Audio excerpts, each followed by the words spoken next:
திருவள்ளூர் அருகே சிறுமி பாலியல் வன்கொடுமை செய்யப்பட்ட விவகாரத்தில் குற்றவாளியை 7 நாட்களுக்கு போலீசார் கஸ்டடியில் கேட்ட நிலையில் 4 நாட்களுக்கு விசாரிக்க போக்சோ நீதிமன்றம் உத்தரவிட்ட நிலையில் குற்றவாளியை வழக்கறிஞர்கள் தாக்க முயன்றதால் பரபரப்பு ஏற்பட்டுள்ளது.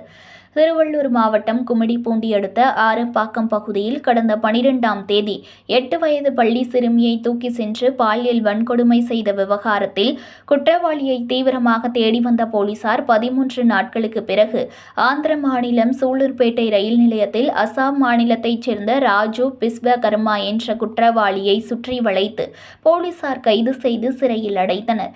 இந்த நிலையில் கும்மிடிப்பூண்டி போலீசார் குற்றவாளியான பிஸ்வகர்மாவை 7 நாட்களுக்கு காவலில் எடுத்து விசாரணை மேற்கொள்ள நேற்று போக்சோ நீதிமன்றத்தில் மனு அளித்திருந்தார். அந்த மனு மீதான விசாரணை நடைபெற்றது. இதனால் புழல் சிறையில் அடைக்கப்பட்டிருந்த ராஜு பிஸ்வகர்மாவை பலத்த போலீஸ் பாதுகாப்புடன் திருவள்ளூர் போக்சோ சிறப்பு நீதிமன்ற நீதிபதி உமா மகேஸ்வரி முன்பு ஆஜர்படுத்துவதற்காக அழைத்து வந்தனர்.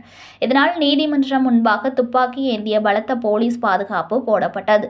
மேலும் போலீசார் இந்த குற்றவாளியை கஸ்டடியில் எடுத்து விசாரிக்க 7 நாட்கள் கேட்ட நிலையில் நீதிமன்றம் 4 நாட்களுக்கு விசாரிக்க அனுமதி வழங்கியிருக்கிறது. மேலும் விசாரணை முடிந்து பின்னர் மீண்டும் நீதிமன்றத்தில் ஆஜர்படுத்தவும் நீதிபதி உத்தரவிட்டார்.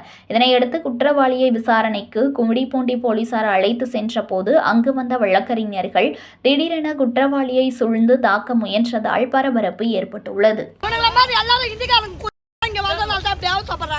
உள்ள இந்த பாதுகாப்பு கொடுத்து அனுப்புறீங்களா? எங்க வீட்டுல கூட பொம்பளை பசங்க இருக்காங்க. அவங்களா இன்னைக்கு நாளைக்கு இதே நிலைமை அனுபவிக்க மாட்டேன்னு நினைச்சோம். இதுக்காக தான் புள்ளாக்குறாங்க. இங்க எந்த ஊரு எந்த நாடு இருந்தா எல்லாமே போனீங்களா? அப்ப நாங்க எப்படி இருப்போம்? நாங்க எப்படி குழந்தைங்களை வீட்டு வேலைக்கு அனுப்போம்? நாங்க எப்படி வேலைக்கு அனுப்போம்?